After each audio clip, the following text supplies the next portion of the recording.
Let's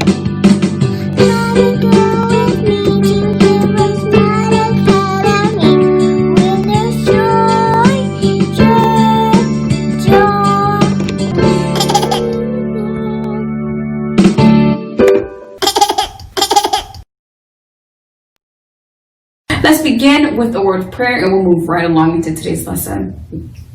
We thank you, Lord, for this time we have to learn and grow. We seek to do the best we can and add to what we know.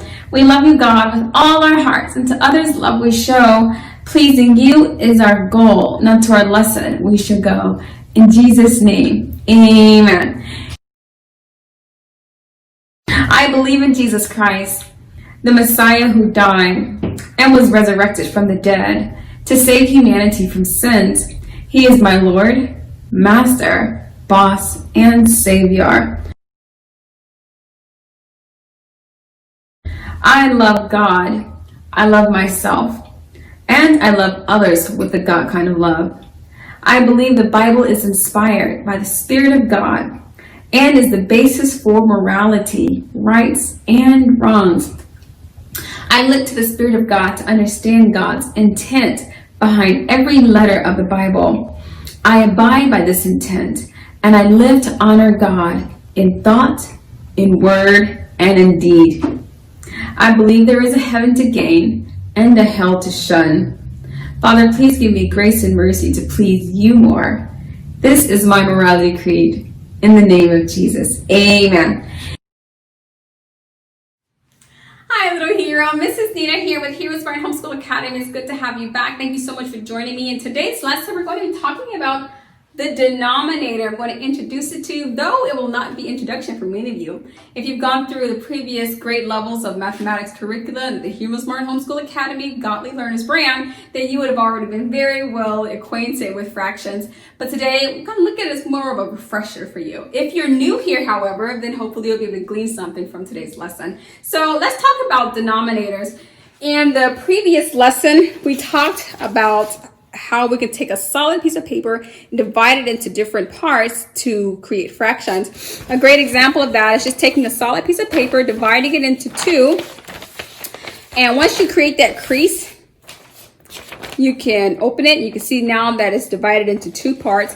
I did not cut along the crease, although you could if it makes demonstrating it much more real for you. But we're going to keep it together. However, each of these sections is still representative of one of the two sections. This is one section. This is one section. How many sections total do we have? Two sections, exactly. We have two sections. How many is each part? Each part is one. So that's how we get the number 2. We get the number 2 because how many parts do we have? We have 2 parts. Each part is 1. So we get the 2 that way. How we get 1, I'm writing this in. We get the 1 because each is 1 of the 2 sections, okay? So the denominator, that number 2, is what we call denominator. Let me write it down for you. The number at the bottom of a fraction is called the denominator. It tells you the number of equal parts that the whole thing is divided into. So a denominator looks like a pretty big word. You can already see it down here. Denominator. Okay, this.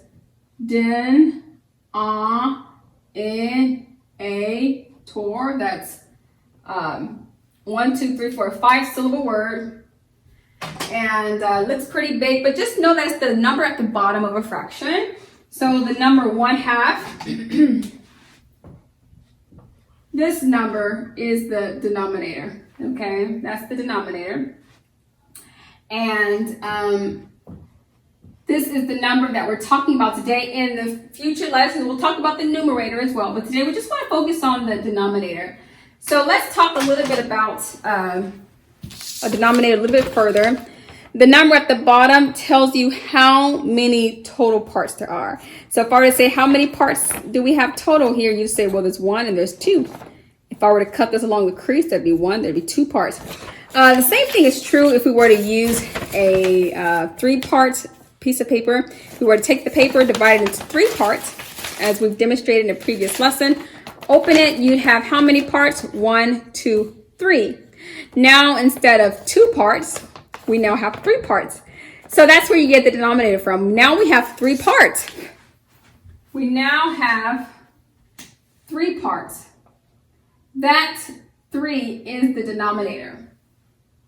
And that's how we get, that's the denominator, and that's where the 3 comes from, the number of total parts. The ones we'll talk about in the future, and we've already introduced it, but just so you know, the 2 in this instance is the denominator. The 3 in the recent instance is the denominator. And finally, if we have the number 4 here, we take our piece of paper, divide it into fourths. How many parts do we have? 1, 2, 3, 4 parts. That number 4 that we talked about, the 4 parts, that is the denominator. How many parts do you have? 4 parts. We'll talk about the numerator a little bit more extensively in the next lesson.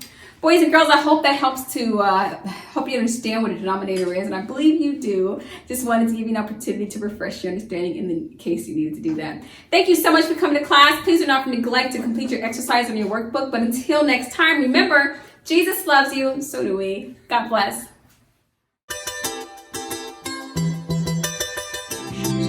I'll be your hero's buddy, and as you study with HeroesMart, I will be your friend. So don't you worry.